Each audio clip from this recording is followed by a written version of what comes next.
Soal yang pertama, jika saudara seorang pengusaha, mengapa saudara harus memperhatikan lingkungan?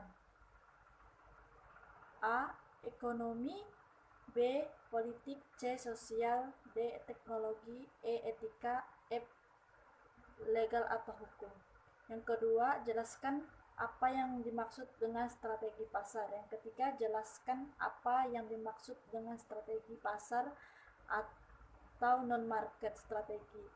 Yang keempat, jelaskan 4 konsep dalam menganalisis lingkungan bisnis. Soal yang kelima, coba saudara cari buku mengenai cara melakukan bisnis atau tips untuk menjadi berbisnis sukses yang dijelaskan isi dari buku tersebut, apa manfaatnya bagi saudara, dan sebutkan judul, jumlah halaman, dan dari isi buku tersebut. Jawaban yang pertama, baik, saya akan menjawab pengusaha, mengapa saya harus memperhatikan lingkungan ekonomi, politik, sosial, teknologi, etika, atau lingkungan atau hukum. Karena yang pertama, A. Ekonomi. Lingkungan ekonomi makro merupakan lingkungan yang mempengaruhi operasi perusahaan sehari-hari. Kemampuan investor dalam memahami dan meramalkan kondisi ekonomi makro di masa datang akan sangat berguna dalam membuat keputusan investor dalam membuat keputusan investasinya. Indikator ekonomi makro yang seringkali dihubungkan dengan pasar modal adalah fluktuasi tingkat suku bunga, inflasi, dan kurs atau nilai tukar rupiah. Yang B. Lingkungan politik. Dalam berbisnis sangatlah penting mempertimbangkan risiko politik dan pengaruh terhadap organisasi. Hal ini patut dipertimbangkan karena perubahan suatu tindakan maupun kebijakan politik di suatu negara dapat menimbulkan dampak besar pada sektor keuangan dan perekonomian negara tersebut. Risiko politik umumnya berkaitan erat dengan pemerintahan serta situasi politik dan kemampuan di suatu negara. Setiap tindakan dalam organisasi berbisnis adalah politik kecuali organisasi clarity atau sosial. Faktor-faktor tersebut menentukan kelancaran berlangsungnya suatu bisnis. Oleh karena itu, jika situasi politik mendukung, maka bisnis secara umum berjalan dengan lancar. Dari segi pasar saham, situasi politik yang kondusif akan membuat harga saham naik. Sebaliknya, jika situasi politik tidak menentu, maka akan menimbulkan unsur ketidakpastian.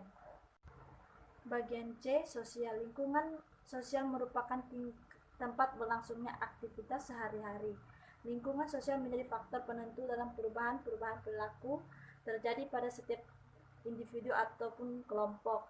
Lingkungan keluarga, teman sebaya, serta lingkungan tempat tinggal akan membentuk perilaku dalam diri setiap individu.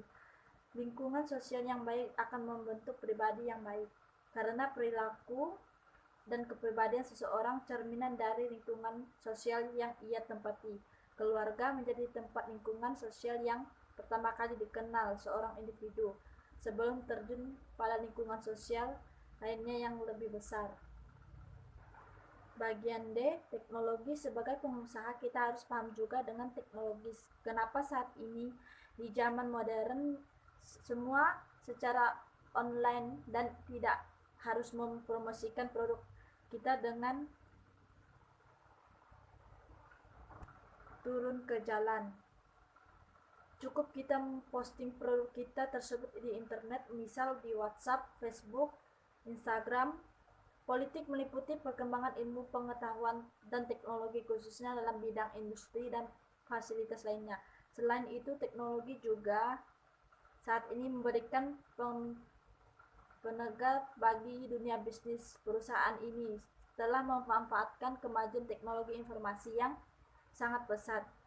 Penerapan teknologi informasi sudah banyak diterapkan pada perusahaan yang berskala nasional maupun swasta.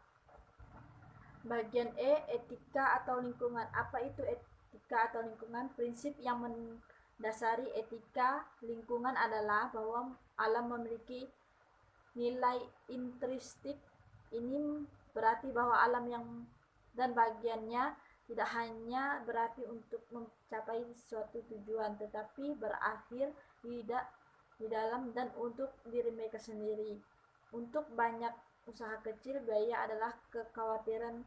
Suatu studi menemukan bahwa 78% dari usaha kecil tidak ada sistem manajemen lingkungan. Meski demikian, sebagian besar pemilik bisnis benar-benar ingin untuk mengurangi dampak lingkungan mereka, tapi diadakan kembali oleh kendala sumber daya serta faktor-faktor seperti kurangi dukungan atau bimbingan. Bagian F, legal atau hukum. Mengapa harus memperhatikan lingkungan ini, legal atau hukum? Karena setiap usaha atau perusahaan memiliki aturan yang harus dipatuhi. Perusahaan adalah segala bentuk usaha yang menjalankan setiap jenis usaha yang bersifat tetap dan terus-menerus bekerja, berada dan didirikan di wilayah negara Indonesia dan tujuan untuk memperoleh keuntungan atau laba. Soal yang nomor 2, jelaskan apa yang dimaksud dengan strategi pasar. Strategi pasar atau strategi pemasaran adalah upaya memasarkan suatu produk, baik itu barang ataupun jasa, yang menggunakan pola rencana dan taktik tertentu, sehingga jumlah penjualan menjadi lebih tinggi. Pengertian strategi pemasaran juga dapat diartikan sebagai rangkaian upaya yang dilakukan oleh perusahaan dalam rangka mencapai tujuan tertentu. Karena potensi untuk menjual provisi terbatas jumlah orang yang mengetahui hal tersebut. Strategi pemasaran menurut para ahli. Beberapa ahli pernah menjelaskan tentang definisi strategi marketing, diantaranya adalah yang pertama, Kotler dan Armstrong. Menurut Kotler dan Armstrong 2008, pengertian strategi pemasaran adalah logika pemasaran di mana unit berbisnis berharap untuk menciptakan nilai dan memperoleh keuntungan dari hubungannya dengan konsumen. Yang kedua, Kurz adalah menurut Kurz 2008, pengertian strategi pemasaran adalah keseluruhan program perusahaan dalam menentukan target pasar dan memuaskan konsumen dengan membangun kombinasi elemen dan marketing mix, produk, distribusi, promosi, dan harga. Menurut ahli yang ketiga, Philip Kotler. Menurut Philip Kotler, pengertian strategi pemasaran adalah suatu market pemasaran yang akan digunakan untuk mencapai suatu tujuan pemasaran, di mana di dalamnya terdapat strategi rinci mengenai pasar sasaran, penetapan posisi, bauran pemasaran, dan budget untuk pemasaran. Menurut ahli yang keempat, menurut Ciptono, pengertian strategi pemasaran adalah alat fundamental yang dirancang untuk mencapai tujuan perusahaan dan mengembangkan keunggulan daya saing yang berkesinambungan melalui pasar yang akan dimasuki dan program pemasaran yang digunakan untuk melayani pasar tersebut. Menurut ahli yang kelima,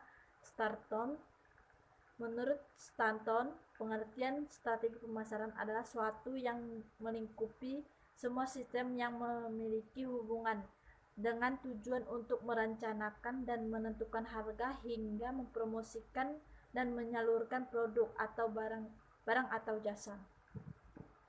Soal yang nomor 3, jelaskan apa yang dimaksud dengan strategi pasar, strategi bukan pasar atau non-market. Strategi yang digunakan perusahaan dalam persaingan dan bukan strategi pasar. Banyak perusahaan terlibat dalam strategi non-pasar sehingga dapat keluar dari pesaing mereka di pasar untuk mengamankan monopoli. Beberapa strategi non-pasar umumnya digunakan perusahaan adalah media yang dipergunakan politik atau melobi pengaruh pasar. Lobby politik adalah strategi di mana perusahaan menggunakan kelompok lobby yang berorientasi politik untuk mendapatkan akses ke pembuat keputusan terutama dari pemerintah. Kelompok lobby melobi perusahaan dengan pergi ke media atau stasiun TV dan radio untuk melobi perusahaan. Dengan demikian, kelompok lobby menggunakan politisi dan media untuk mendorong kebijakan organisasi dengan mengakses pembuat keputusan dan juga menggunakan media untuk menghidupkan dukungan bagi politik berbisnis organisasi. Soal yang nomor 4, jelaskan konsep 4 dalam menganalisis lingkungan bisnis.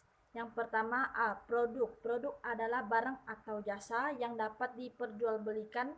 Dalam marketing, produk adalah apapun yang ditawarkan ke sebuah pasar dan bisa memuaskan sebuah keinginan atau kebutuhan. Sebagai pelaku usaha, Anda harus bisa membuat produk atau jasa yang diterima oleh masyarakat. Beberapa dari Anda mungkin bingung bagaimana caranya atau apa saja yang harus dibuat. Anda dapat memulainya dengan cara mengembangkan produk atau jasa yang dimiliki menjadi lebih baik. Mintalah kritik dan saran dari konsumen Anda, kemudian tampung semua saran dan kritik tersebut bahan pertimbangan dan perbaikan. Selain itu, Anda juga dapat membuat produk atau jasa maupun yang kualitasnya baik. Kualitas produk atau jasa yang baik itu tentu saja akan memberikan kepuasan yang tinggi dari konsumen. Sebaliknya, kualitas produk ataupun jasa yang buruk juga akan membuat konsumen kecewa. Mereka tidak mau untuk membeli barang atau menggunakan produk atau jasa Anda yang kedua kalinya. B. Price. Harga merupakan salah satu hal yang sensitif dan sebuah bisnis. Umumnya, konsumen akan menjadikan harga sebagai patokan untuk membandingkan dengan kompetitor, sehingga penting untuk Anda menentukan harga yang baik. Karena harga yang akan berpengaruh terhadap penjualan. Jangan sampai Anda salah menggunakan harga yang membuat konsumen tidak tertarik untuk membeli produk atau jasa Anda. C. Price. Place atau tempat merupakan salah satu unsur dari strategi pemasaran. 4P. Tempat atau lokasi merupakan salah satu faktor penentu bisnis Anda. Karena pilihlah yang tepat untuk berjualan. Maksudnya, pilih lokasi yang strategis dan benar.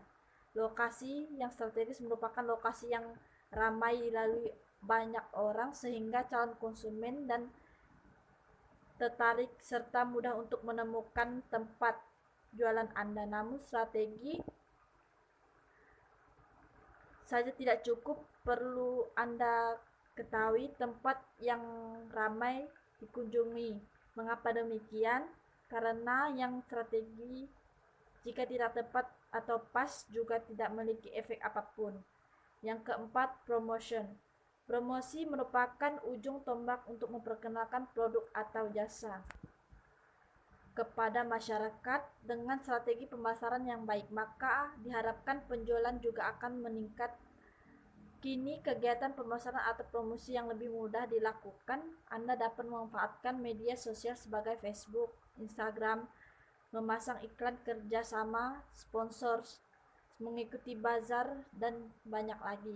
Soal yang nomor 5 atau yang terakhir, coba salah cari buku mengenai cara melakukan bisnis atau tips menjadi pebisnis yang sukses dan jelaskan isi dari buku tersebut, apa manfaat bagi saudara, dan sebutkan judul buku, jumlah halaman, dan isi buku tersebut. Jawabannya, buku terbaik untuk belajar bisnis dan pertama adalah Little dan Little Red Book of Selling yang ditulis oleh Jeffrey Gitomer. Di dalam buku ini akan belajar mengenai teknik persuasif dan penjualan yang tidak harus dimiliki oleh pebisnis. Saat ini, banyak pelaku usaha yang menghadapi berbagai kendala selama off-selling yang ditulis karena mereka belum memiliki teknik atau dasar dalam mempersuasif orang dengan cara yang baik dan benar. Tidak hanya berjualan saja, buku ini juga mengajarkan kita aspek-aspek penting yang perlu diketahui oleh seorang pebisnis sebelum mulai menjalankan usaha, seperti menjaga orang tertarik untuk membeli produk yang kamu jual. Dengan sampul berwarna merah yang cantik, kamu juga tidak akan merasa bosan ketika membaca buku karena setiap halamannya terdapat gambar kartun yang mungil dan imut, layaknya seperti membaca buku anak-anak.